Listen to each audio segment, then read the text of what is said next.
の番組はご覧のスポンサーの提供でお送りします。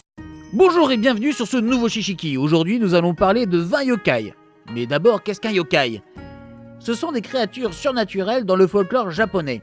Et pourquoi 20? Eh ben parce que plus, ça faisait beaucoup, et je pense avoir sélectionné les plus connus. Allez, on commence.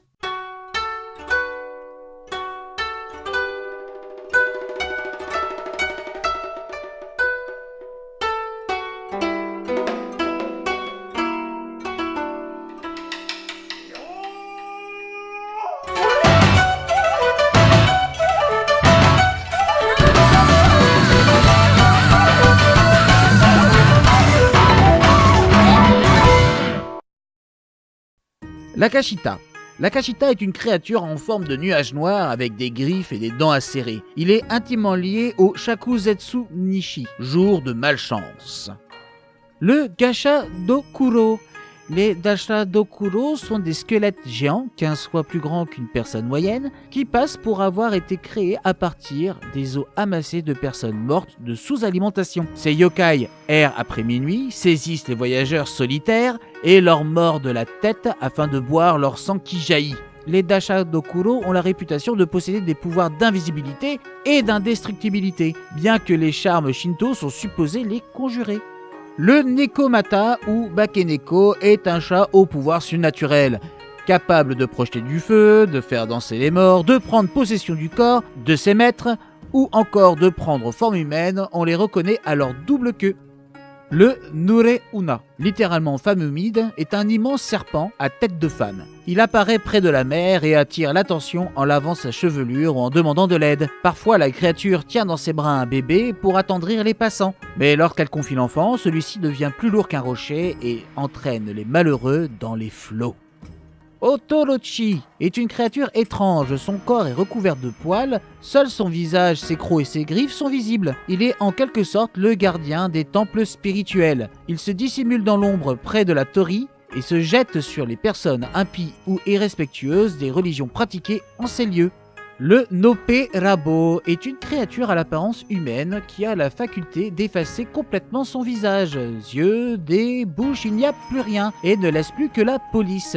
Très effrayante, cette créature apparaît dans de nombreux contes, racontés dans l'intention de faire peur. Mais le Naperabo n'est généralement pas une créature violente.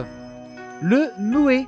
Alors pas Noé avec son bateau, bien le Noué, esprit mi-singe, mi-serpent. Les esprits des empereurs sont hantés par un yokai que l'on nomme le Noué. Cette manifestation spirituelle est appelée aussi Mononoke. On rapporte que cette créature aurait une tête de singe, un corps de tanuki, une queue de serpent et des pattes de tigre. On la nomme Noué Grive, car elle pousse un cri proche de celui de cet oiseau. On le surnomme aussi la chimère japonaise. Les Noués sont connus pour être porteurs de malchance ou annonciateurs de maladies. Aujourd'hui, le mot Noué désigne une personne au caractère impénétrable et mystérieuse.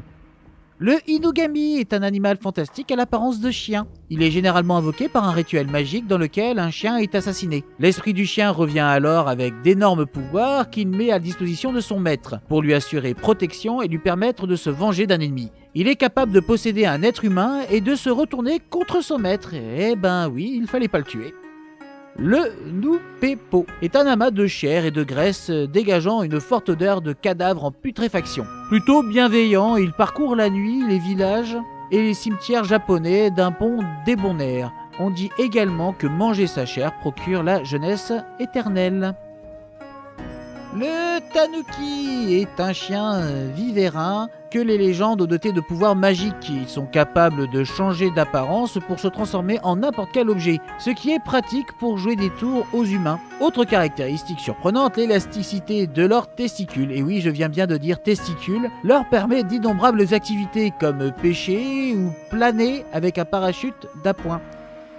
Ashinaga et Tenaga sont deux créatures inséparables à l'apparence, si on peut dire, humaine. Le premier a des jambes démesurées, plus de 2,50 m, et de tout petits bras, tandis que son comparse a des bras de plus de 3 mètres et des jambes minuscules. Une fois associés, ils forment un duo extrêmement puissant. Les apercevoir est un signe de mauvais augure.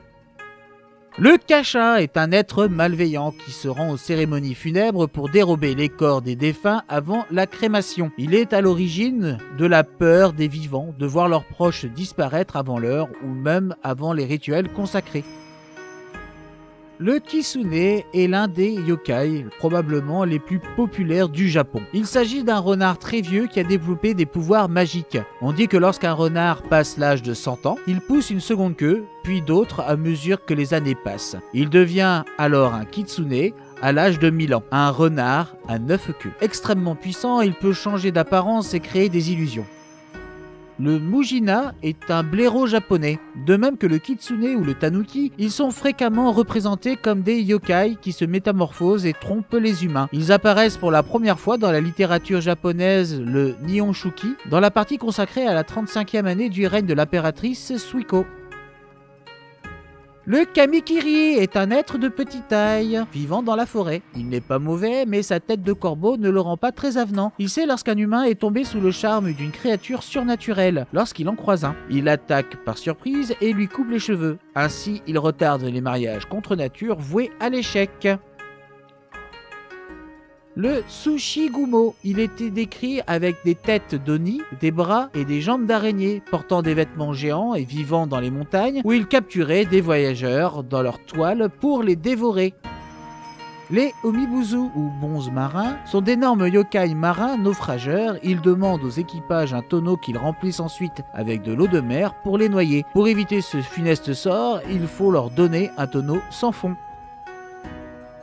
Le Ushi-Oni est un animal aquatique au corps d'araignée ou crabe et à la tête de bœuf qui vit dans la mer du Japon. Il dévore les malheureux qui se baignent dans ses eaux ou qui se promènent sur les plages environnantes. Dans certains contes, ils aident les agriculteurs à labourer leurs champs en échange d'une partie de la récolte.